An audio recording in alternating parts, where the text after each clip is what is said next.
Continuamos con la comisión. Damos la bienvenida a don Jorge García García, responsable de organización del sindicato USTEA. Tienen la palabra.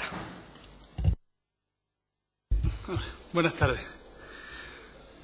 La infancia es el bien más preciado que posee la sociedad. Su interés es superior y ha de prevalecer, como así consta en la Declaración de Derechos de la Niña y de los Niños. Para proteger este interés superior es necesario garantizar no solo la universalidad y la gratuidad de la educación, sino también la igualdad de acceso a la misma.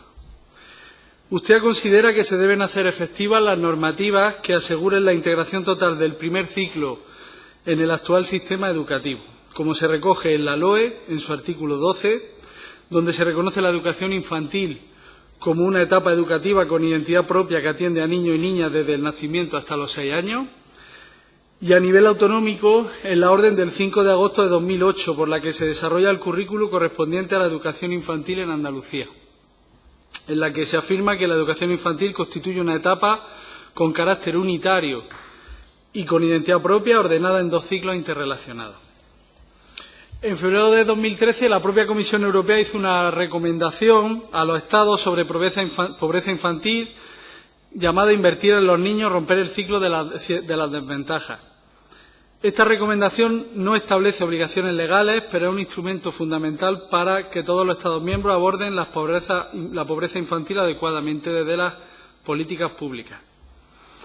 La recomendación se basa en 3 pilares básicos: el acceso de las familias, los niños y las niñas, a recursos adecuados, apoyando el acceso al trabajo a los padres y a las madres y garantizando un nivel de vida adecuado a las niñas y niños mediante ayuda económica, degravación de impuestos y ayuda a la vivienda.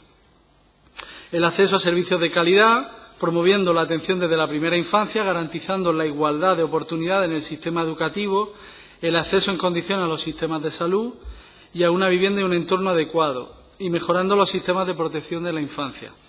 Y el derecho a los niños y a las niñas a participar mediante el apoyo a la participación en la vida cultural, en la deportiva, derecho al juego, etcétera.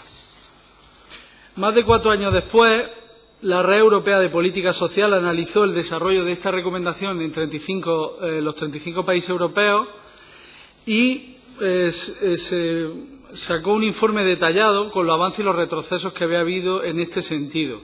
Y se hace constatar que, a pesar de los avances en algunos países, es evidente que se han logrado procesos muy limitados en la mayoría de los ámbitos, en muchos de los países con niveles altos o muy altos de pobreza infantil o exclusión social, entre los que se halla nuestro país.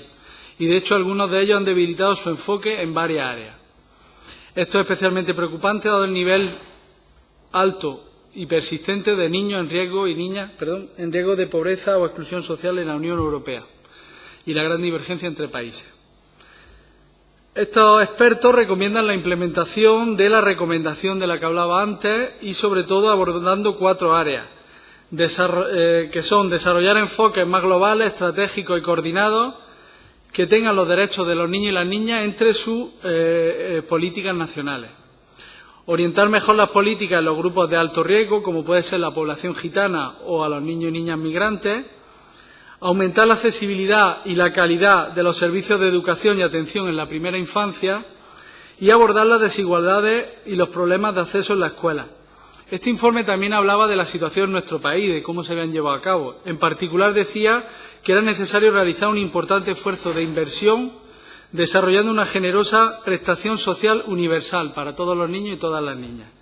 Reforzar la inversión educativa en los grupos más vulnerables e incrementar y ponerlo como prioridad política la educación y la atención de la primera infancia, como mecanismo para facilitar la conciliación de la vida familiar y profesional y para reducir las desigualdades.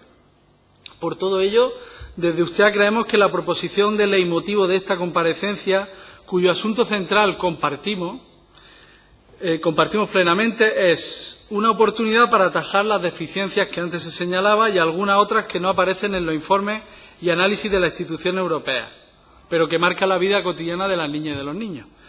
También es una ocasión inmejorable para dotar a esta etapa de un auténtico carácter educativo, con entidad propia, abandonando el sentido propedéutico y asistencial del que viene caracterizado, así como para convertirla en un auténtico elemento de compensación social que trabaje por la igualdad y la justicia social, alejado del concepto neoliberal que la concibe en términos de mercado y generación de riqueza. El marco adecuado para garantizar este avance desde las administraciones públicas deben asumir su propia responsabilidad en esta materia y no a través de la iniciativa del sector privado, para asegurar que el derecho a la atención y a la educación de las niñas y niños de 0 a 6 años sea verdaderamente universal y gratuito, de calidad, inclusivo, integrador, solidario, laico y democrático. Las medidas que proponemos desde nuestra organización son ampliar la red de centros públicos y mejorar la existente. Las escuelas infantiles deben quedar adscritas a los colegios públicos de infantil y primaria de su zona. Se debe prever el horario, tiempos para actividades de tutoría y coordinación, elaboración, seguimiento y actualización de proyectos educativos y plan de autoevaluación. Se debe formar permanentemente a las y los profesionales que trabajen en estos centros. Se debe vigilar las ratios y las instalaciones y adecuarlas a los estándares europeos. Se debe reconocer la labor que desempeña el personal de servicios como asistentes imprescindibles en los procesos educativos de las niñas y niños, a los que acompañan en su desarrollo. Y se debe revertir la privatización de los servicios complementarios, apostando por su integración en los propios centros y dotarlos de infraestructura y personal cualificado. Para concluir, queremos decir que apoyamos la universalización de la educación infantil de 0 a 3 años, pero disentimos en el modelo elegido. El modelo que nosotras y nosotros querríamos lo acabo de explicar brevemente. Con esta etapa educativa de 0 a 3 años privatizada en Andalucía en un altísimo nivel, tememos que habrá otro trasvase de dinero público hacia el sector privado y que se eludirá de nuevo la responsabilidad hacia este nivel educativo, tal y como señalan los diferentes organismos internacionales ya mencionados. Muy bien, muchísimas gracias por comparecer ante esta comisión, transmitirle el agradecimiento de todos y todas los miembros de esta comisión y, por supuesto, pues se tendrán en cuenta las aportaciones que hace a este texto. Muchas gracias. Gracias.